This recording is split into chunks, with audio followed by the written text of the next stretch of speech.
Well, Loki Season 2 is over, and what a season it was. Bringing back Tom Hiddleston as Loki, and all the other characters was just great. And I think it was way better than Season 1. So, let's get into it.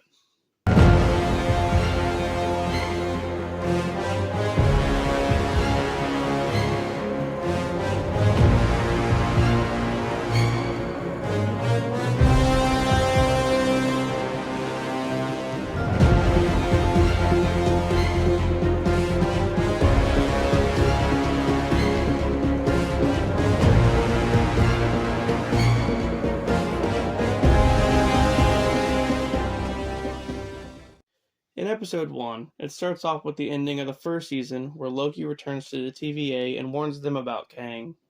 But he arrives in a different timeline. Mobius and the hunters chase him down, and Loki barely gets away by glitching back into the original timeline. He runs into Casey and tells him he's looking for Mobius. Meanwhile, Mobius and Hunter B-15 are speaking with a new council, who took over for Ravonna Renslayer. They're discussing what to do next now that the Timekeepers were discovered to be fake. The council's trying to figure out how to fix the timeline while Mobius and B-15 defend it, telling them that they're all variants from the multiverse and destroying the other timelines means killing a lot of innocent people. All of a sudden, Loki shows up and tells them about Kang, and how dangerous he is, warning that an army of him are on the way. Loki tells Mobius about He Who Remains and how he guards the timeline, unaware that Sylvie killed him. Then, they go to see a guy named OB who can help with Loki's glitching. OB calls it time slipping. Then, Loki time slips into the past. OB says time slipping can't happen at the TVA because it doesn't exist in space and time. So, that's a problem. OB builds the machine called a temporal aura extractor and tells Loki he has to prune himself to stop time slipping. They head to the temporal loom, a room that serves as the heart of the TVA, so that they can fix Loki, and they have to go through a crazy process. OB tells them if it fails, Loki will cease to exist and Mobius will lose all of his skin. At the worst possible moment, though, Loki time slips into the future and briefly encounters Sylvie. But then, time slips back to present time at the last second and everything seems like it worked out. The episode ends with Loki telling Mobius they have to find Sylvie. Then, we get a mid-credit scene of Sylvie showing up in Oklahoma in 1982. She walks into a McDonald's and tries to order food. In episode 2, Loki and Mobius go looking for Sylvie and end up in 1977 London, where they stumble upon an actor named Brad Wolfe, who's promoting a new movie. It's revealed that Brad is actually X5, a hunter from the TVA, and flees once he sees Mobius. Loki catches him and he's taken back to the TVA. Meanwhile, B-15 talks to Casey about finding Renslayer. Casey says with Miss Minutes down, they have to search through all the timelines manually, and that Miss Minutes has gone rogue and is helping Renslayer. They go to interrogate X5 about Sylvie's location and why he was in the sacred timeline being Brad Wolfe. And he basically just talks shit about Loki instead. Mobius tells X5 that he'll send him back to the timeline to continue being Brad if he answers their questions. But, knowing Mobius is using a tactic, X5 flips it around and tells them the TVA isn't even real and that Mobius isn't even his real name, asking him if he knows the life he had before the TVA. Mobius then freaks out and slaps the shit out of him. They try again, this time with a machine that puts X5 inside a giant cube. Loki locks Mobius outside the room and makes the cube smaller and smaller until he finally gives up the information. He tells Loki that Sylvie went on to the sacred timeline to get a new life. As that's going on, OB and Casey are in the temporal loom trying to fix a problem from the previous episode, stopping the timelines from branching, or else there will be a meltdown.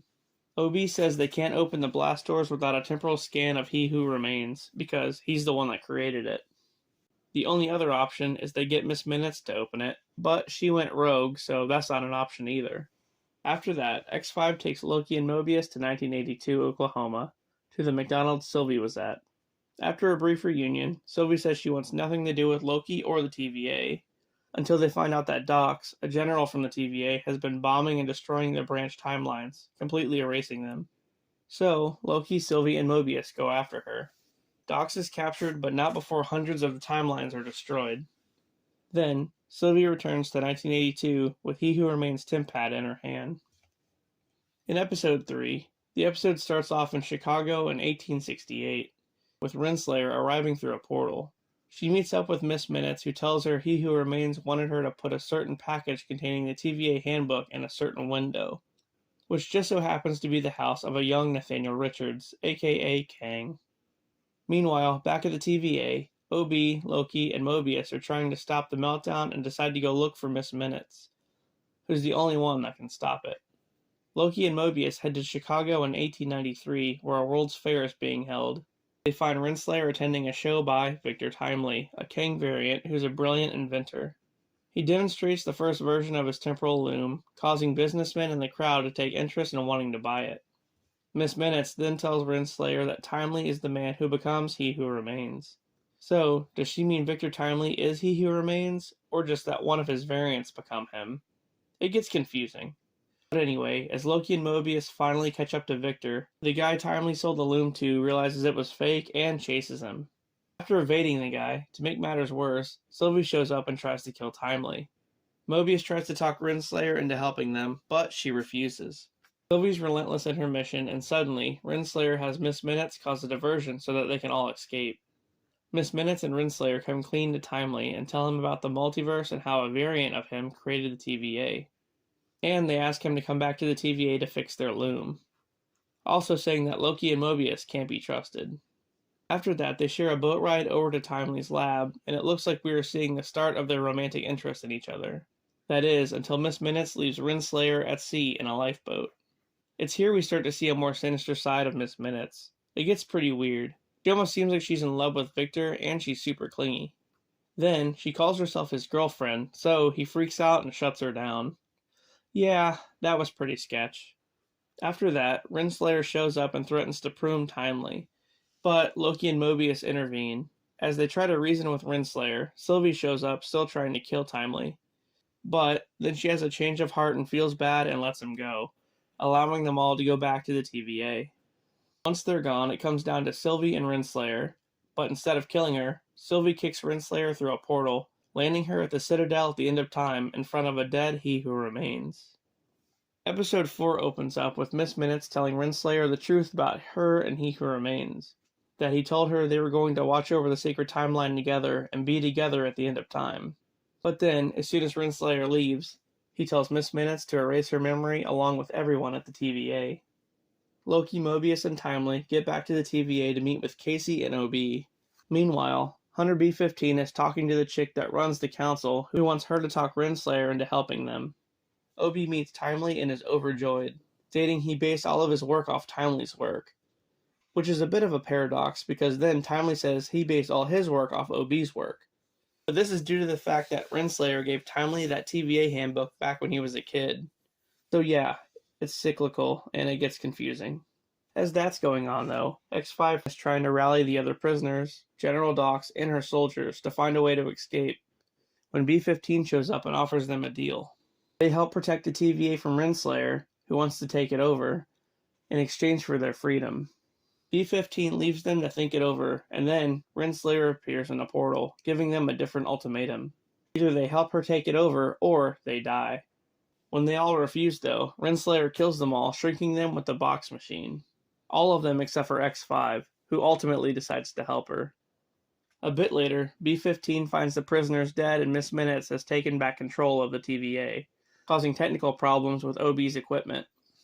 Just then, Renslayer kidnaps Timely, and Loki goes looking for him as the temporal loom is minutes away from exploding.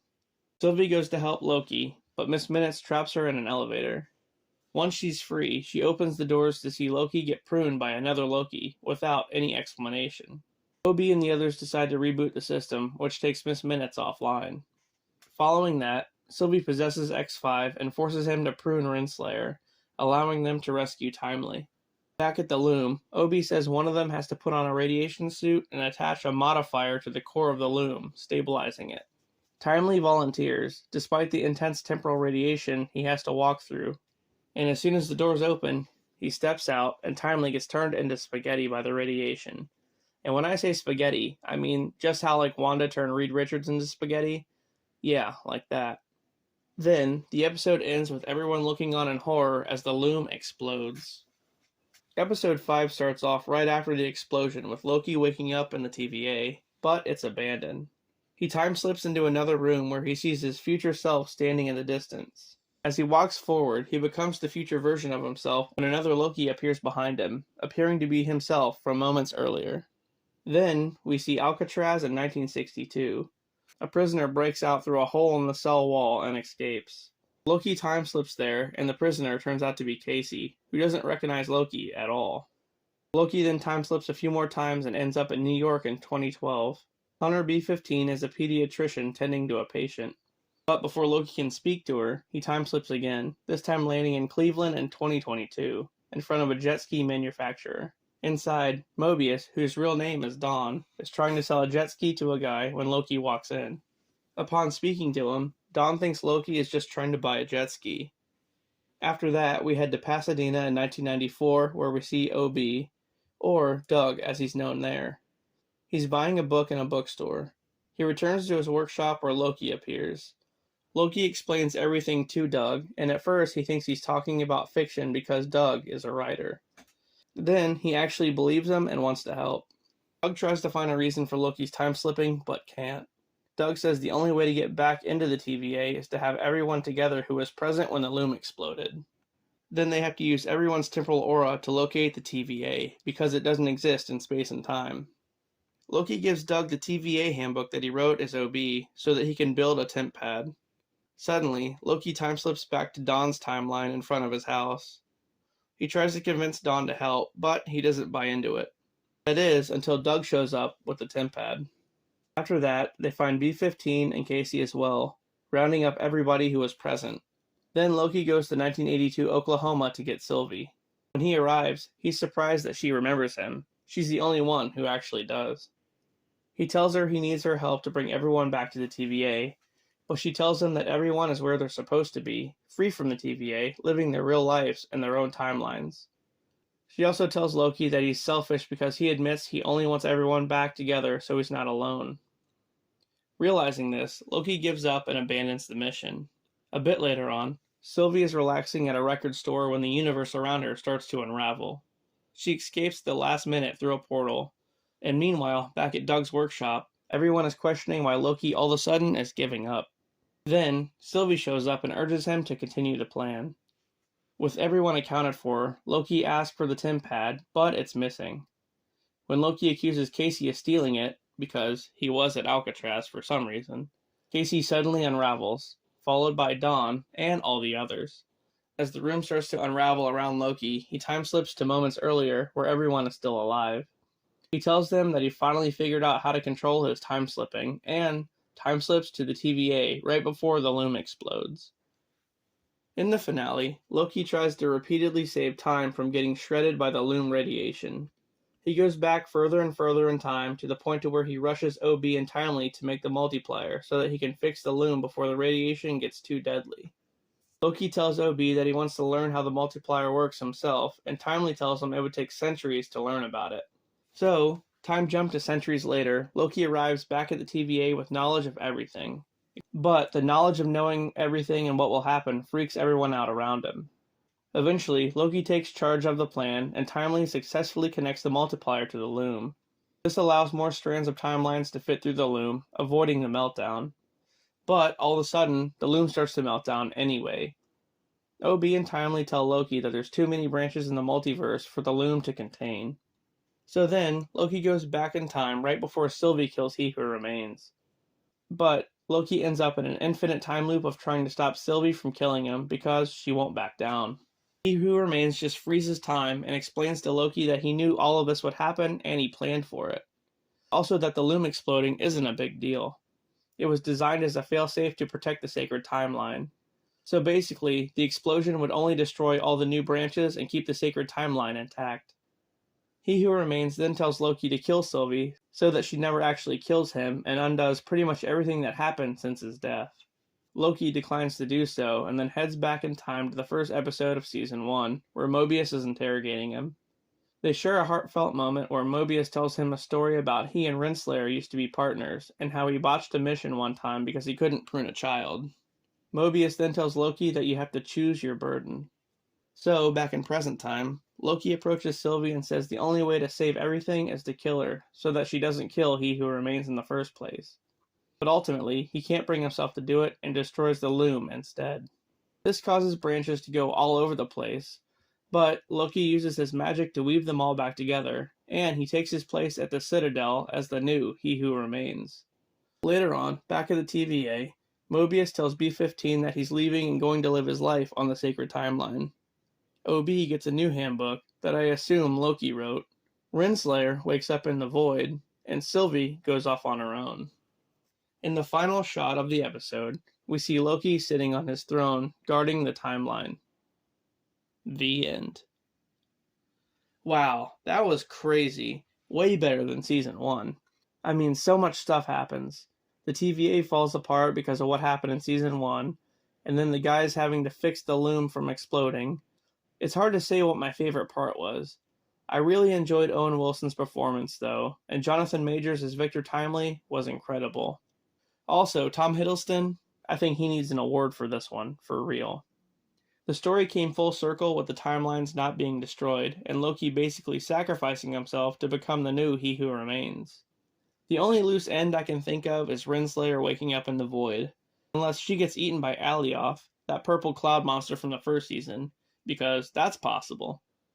But I thought they would expand more on her and Kang's relationship, and they didn't. Either way, what a season. I hope you guys enjoyed this one. I know it was lengthy, but I definitely recommend you check it out. And I'll see you later.